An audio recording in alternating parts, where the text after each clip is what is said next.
Hello दोस्तों, स्वागत है आप लोगों का हमारे यूट्यूब चैनल में। तो दोस्तों, आज उत्तराखंड लोक सेवा आयोग के द्वारा जैसा कि कैलेंडर में निर्धारित किया गया था, वन विभाग के अंतर्गत जो वन आरक्षी भर्ती परीक्षा थी दोस्तों, वो उसका जो है विज्ञापन जारी कर दिया है। आप लोग देख सकते हैं 894 जो पोस्ट हैं उसके लिए विज्ञापन जारी किया गया है। कैटेगरीज वाइज दे रखा है, गर्ल्स की सीटों का डाटा दे रखा है। और दोस्तों साथ ही कुछ लोगों का डाउट था कि जो रजिस्ट्रेशन है, तो इस विज्ञापन में, पिछले वाले विज्ञापन में थोड़ा सा त्रुटि हुई है, वहाँ पे को अनिवार्य ही रखा गया था।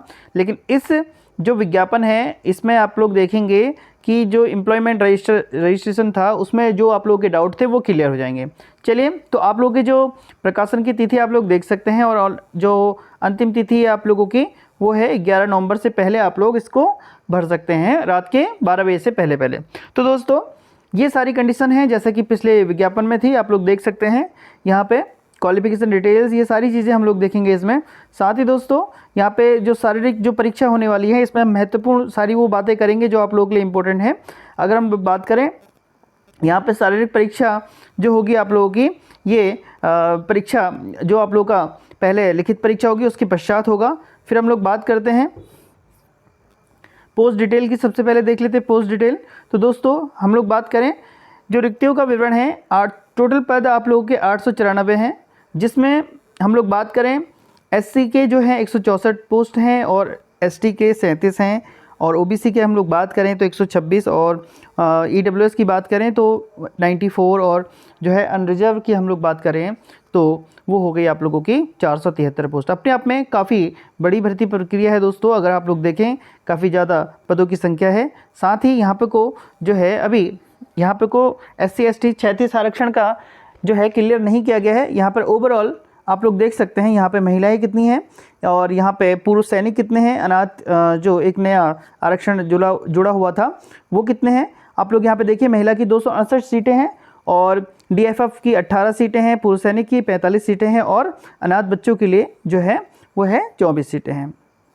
तो दोस्तों, इस आधार पे अब ये जो लेवल है यहाँ पे हम लोग देखेंगे कि यहाँ पे को जो आप लोगों से मांगा गया है, यहाँ पे शैक्षणिक अर्हता की हम लोग बात करते हैं तो ये लेवल 3 की पोस्ट है पहले तो। फिर उसके बाद बात करें तो यहाँ पे आप लोगों के पास बोर्ड या परिषद के द्वारा आप लोगों का इंटरमीडिएट या समकक्ष कोई परीक्षा उत्तीर्ण की हो। साथ ही दोस्तों, अधिमान उन बच्चों को दिया जाएगा जिनने प्रादेशिक सेना में 2 वर्ष की सेवा की हो, या फिर NCC प्रमाण पत्र उन लोगों के पास हो तो उन्हें जो है अधिमान अर्हता दी जाएगी। यहाँ पे अन्य शारीरिक जो अर्हताएँ हैं वो ज़रूरी हैं, हम लोग बात कर लेते हैं।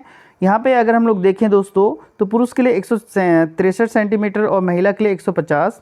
और यहाँ पे साथ ही अगर हम लोग बात करें जो पहाड़ी क्षेत्र के हैं लोग, वहाँ पर हम लोग बात करते हैं तो पुरुष की 152 सेंटीमीटर और महिला 145 सेंटीमीटर की जो हैं जिनकी हाइट, वो इसमें जो है प्रतिभाग ले सकते हैं। साथ ही दोस्तों, यहाँ पे जो आप लोगों की परीक्षा होनी है, शारीरिक दक्षता परीक्षा, ये आप लोगों की किसके बाद होगी, जब आप लोगों का रिटर्न परीक्षा हो जाएगी। तो यहाँ पे आप लोग देखेंगे पुरुष यहाँ पे 25 किलोमीटर की दौड़ लगाएंगे, जो कि 4 घंटा इसमें अधिकतम समय है।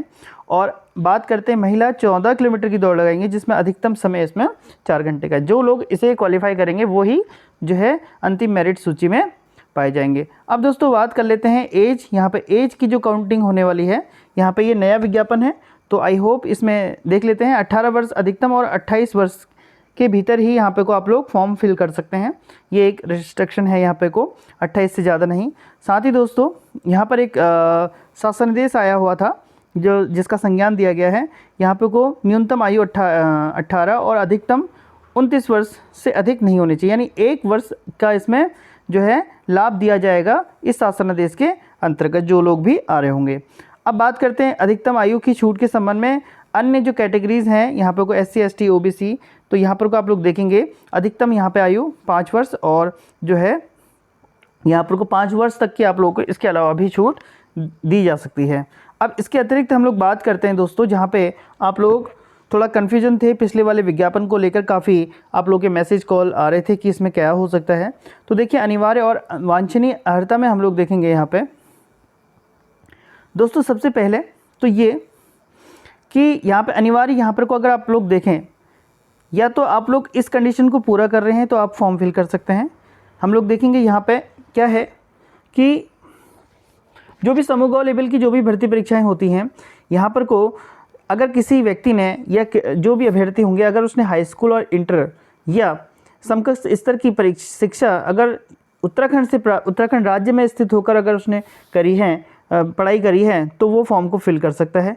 साथ ही ऐसे यहाँ पर को कुछ पॉइंट्स और भी हैं, परंतु जो सैनिक और अर्धसैनिक या फिर बात करें राज्य सरकार या उसके अधीन स्थापित राज्य की अर्ध सरकारी हम लोग बात करते हैं, ऐसे कार्यरत जिनकी सेवाएं उत्तराखंड से बाहर स्थानांतरित नहीं हो सकती, वो स्वयं उनकी पति पत्नी या जैसी भी स्थिति में हो उनके पुत्र पुत्री, तो वो सीधी भर्ती के चयन हेतु पात्र होंगे। साथ ही दोस्तों यहाँ पे बात रखी गई है कि जो राज्य के स्थायी निवासी हैं, जो आजीविका या अध्ययन हेतु या हम बात करें उत्तराखंड के बाहर निवासरत हैं, वो स्वयं उनके पति पत्नी या फिर बात करें जैसे भी स्थिति में हो उनके पुत्र पुत्री जो भी हों, तो वो भी पात्र होंगे। ठीक है, जो बाहर भी रह रहे हैं लेकिन स्थायी निवासी अगर यहाँ के हैं तो भी वो भी यहाँ पे पात्र होंगे। इसके अलावा दोस्तों या तो ये कंडीशन को पूरा करते हो आप लोग, या हम बात करें अगर आप लोगों का जो है पंजीकरण सेवायोजन कार्यालय में होगा तो भी आप लोग यहाँ पे जो है एलिजिबल हैं। अब साथ ही एक पॉइंट और है यहाँ पे को अगर हम लोग देखें तो इसमें एक पॉइंट और है, जो ऑलरेडी किसी डिपार्टमेंट में हैं, जो राज्य की सेवाएं में सम्मिलित हैं, उन्हें अपने डिपार्टमेंट से एनओसी की ज़रूरत पड़ेगी, उनके लिए जो है रजिस्ट्रेशन की ज़रूरत नहीं है। लेकिन जो राज्य की सेवाओं से इतर सेवाओं में हैं तो वो अपने विभाग से सेवायोजन कार्यालय में पंजीकरण हेतु अनापत्ति प्रमाण पत्र प्राप्त करेंगे और साथ ही उन अभ्यर्थियों को ऑनलाइन आवेदन पत्र किए गए दावों के अनुसार सेवायोजन कार्यालय में पंजीकरण होने का जो प्रमाण पत्र जो है वो देना पड़ेगा। साथ ही दोस्तों ये दोनों सूचनाएं उन्हें ज्वाइनिंग के टाइम पे देनी पड़ेंगी। एक तो रजिस्ट्रेशन करवाने के लिए अपने डिपार्टमेंट में वो क्या करेंगे, एनओसी लेंगे एम्प्लॉयमेंट में रजिस्ट्रेशन करने के, और उसके साथ ही वो कागज और अपने विभाग को सूचना, ये दोनों आप लोगों के ज्वाइनिंग के टाइम पे ली जाएगी जो अन्य डिपार्टमेंट में है अगर वो फॉर्म फिल करते हैं तो। साथ ही दोस्तों ये अन्य कुछ पॉइंट्स हैं, आप लोग इन्हें पढ़ लीजिएगा। अगर आप लोग चाहें तो ये डिस्क्रिप्शन में हम लोग इसका विज्ञापन डाल देंगे, आप लोगों को ये सारी जानकारी वहाँ मिल जाएगी। आई होप दोस्तों आप लोगों को जानकारी समझ में आई होगी। अब इसके अतिरिक्त भी लोक सेवा आयोग के द्वारा डेट टू डेट में अपने विज्ञापनों को जारी किया जा रहा है। अब नेक्स्ट जो विज्ञापन निकलने वाला है 28 अक्टूबर को निकलेगा, जिसमें जो है सहायक लेखाकार का जो है लेखा संबंधित लेखा संवर्ग की भर्ती आप लोगों के सामने देखने को मिलेगी। चलिए दोस्तों फिर मिलते हैं अगली महत्वपूर्ण वीडियो के साथ। धन्यवाद।